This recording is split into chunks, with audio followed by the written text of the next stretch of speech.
Primeira Epístola de João, capítulo 4. Meus queridos amigos, não acreditem em todos os que dizem que têm o Espírito de Deus. Ponham à prova essas pessoas para saber se o Espírito que elas têm vem mesmo de Deus, pois muitos falsos profetas já se espalharam por toda parte. É assim que vocês poderão saber se, de fato, o Espírito é de Deus. Quem afirma que Jesus Cristo veio como um ser humano tem o Espírito que vem de Deus. Mas quem nega isso a respeito de Jesus não tem o Espírito de Deus. O que ele tem é o espírito do inimigo de Cristo. Vocês ouviram dizer que esse Espírito viria, e agora ele já está no mundo. Meus filhinhos, vocês são de Deus e têm derrotado os falsos profetas, porque o Espírito que está em vocês é mais forte do que o Espírito que está naqueles que pertencem ao mundo. Eles falam das coisas do mundo e o mundo os ouve porque eles pertencem ao mundo. Mas nós somos de Deus. Quem conhece a Deus nos ouve. Mas quem não pertence a Deus não nos ouve. É desse modo, então, que podemos saber a diferença que existe entre o espírito da verdade e o espírito do erro. Queridos amigos, amemos uns aos outros, porque o amor vem de Deus. Quem ama é filho de Deus e conhece a Deus. Quem não ama, não o conhece, pois Deus é amor. Foi assim que Deus mostrou o seu amor por todos nós. Ele mandou o seu único Filho ao mundo para que pudéssemos ter vida por meio dele. E o amor é isto: não fomos nós que amamos a Deus, mas foi ele que nos amou e mandou o seu Filho para que, por meio dele, os nossos pecados fossem perdoados. Amigos, se foi assim que Deus nos amou, então nós devemos nos amar uns aos outros. Nunca ninguém viu a Deus. Se nos amamos uns aos outros, Deus vive unido conosco e o seu amor enche completamente o nosso coração.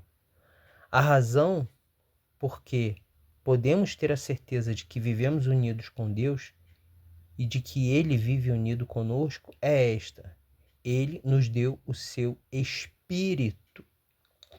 E nós vimos e anunciamos aos outros que o Pai enviou o Filho para ser o Salvador do mundo. Todo aquele que afirma que Jesus é o Filho de Deus, Deus vive unido com ele e ele vive unido com Deus.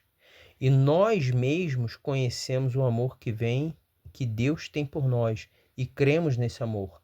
Deus é amor. Aquele que vive no amor vive unido com Deus e Deus vive unido com ele. Assim, o amor em nós é totalmente verdadeiro, para que tenhamos coragem no dia do juízo, porque a nossa vida neste mundo é como a vida de Cristo. No amor não há medo. O amor, que é totalmente verdadeiro, afasta o medo. Portanto, aquele que sente medo não tem no seu coração o amor totalmente verdadeiro, porque o medo mostra que existe castigo. Nós amamos porque Deus nos amou primeiro. Se alguém diz, eu amo a Deus, mas odeio o seu irmão, é mentiroso, pois ninguém pode amar a Deus a quem não vê, se não amar o seu irmão a quem vê.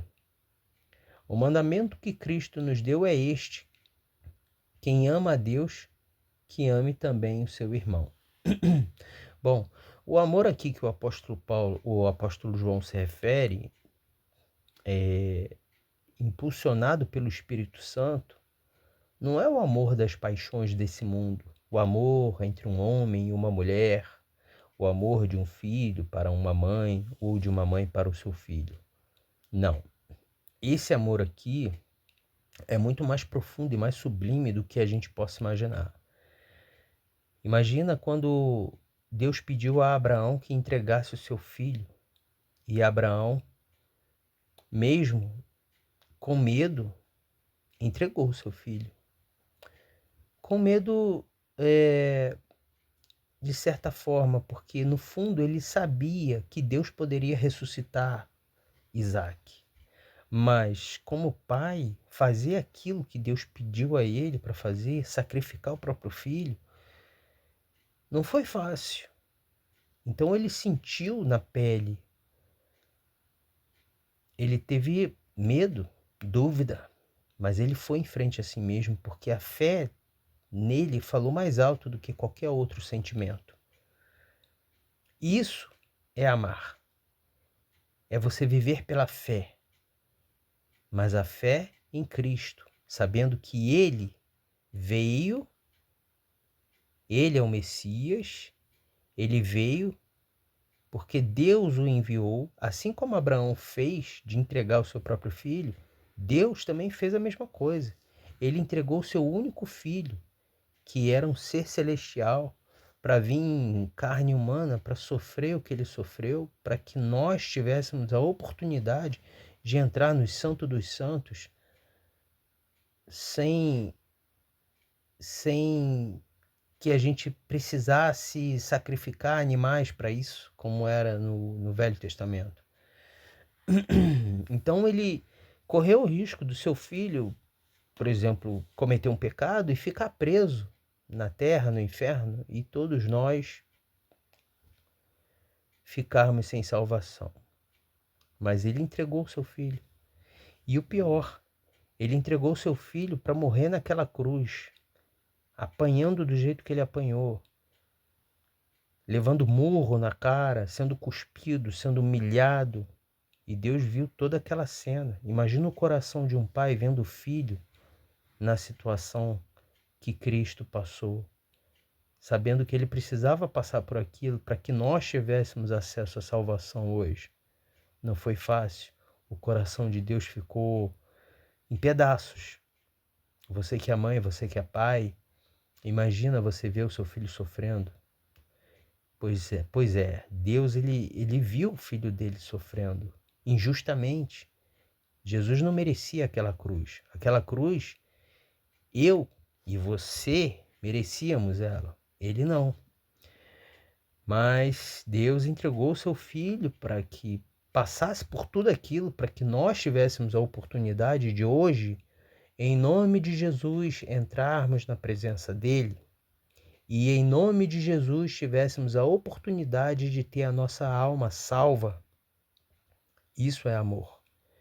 Diferente das paixões desse mundo, um amor sublime, um amor baseado e fundamentado na justiça, um amor fundamentado na certeza, na fé e não no sentimento.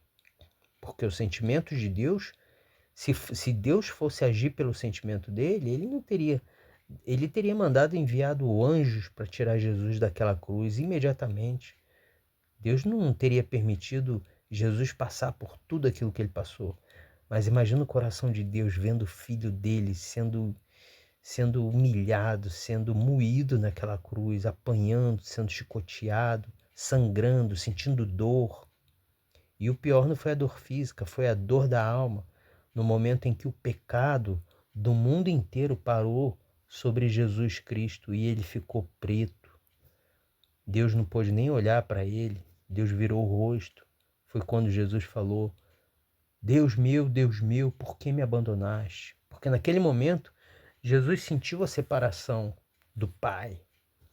Porque o Pai, ele é santo, ele não coaduna com o pecado, ele não é cúmplice do pecado. Então, como Jesus estava cheio de pecado, o pecado de todos que vieram antes dele, de todos aqueles que estavam vivendo na época dele e de todos aqueles que ainda iriam nascer, que ainda iriam vir, como eu, como você.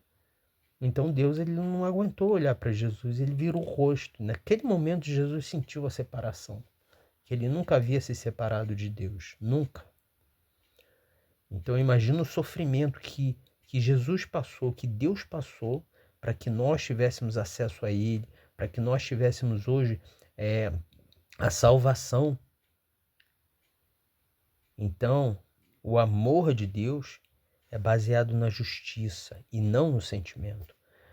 Daí a razão pela qual muitos cristãos hoje confundem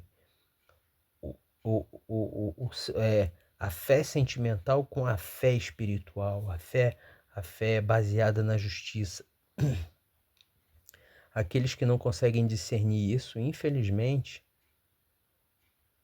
é como diz aqui o versículo 3.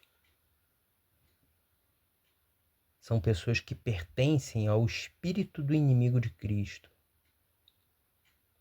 Aqueles que pertencem ao mundo e pensam que pertencem a Deus. Como diz o versículo 6. Essa é a diferença que existe entre o espírito da verdade e o espírito do erro. E o mais interessante de tudo é que aqui o apóstolo João, ele nos orienta que o espírito do engano, ele já está no mundo há muito tempo, desde aquela época, há muito antes daquela época. Porque no mundo existem muitos falsos profetas.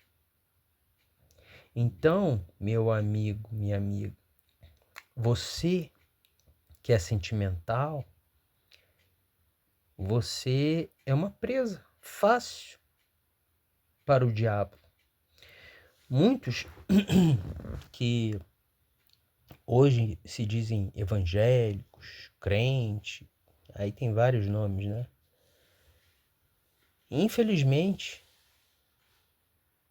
estão sendo guiados pelo espírito do erro, o espírito desse mundo, porque não tem esse discernimento. Não tem esse discernimento. Nós vivemos em tempos de guerra e não mais em tempos de paz. Então, aqueles que não estiverem preparados espiritualmente para combater o bom combate já estão mortos espiritualmente e morrerão em breve. A morte eterna. Estão dormindo o sono da morte. Muitos estão dormindo o sono da morte nesse momento, porque vivem uma fé sentimental, vivem uma fé colorida, baseada no sentimento, nas emoções. São cristãos emotivos, frouxos, fracos, porque estão sendo guiados pelo espírito do engano. Quem tem ouvidos, ouça.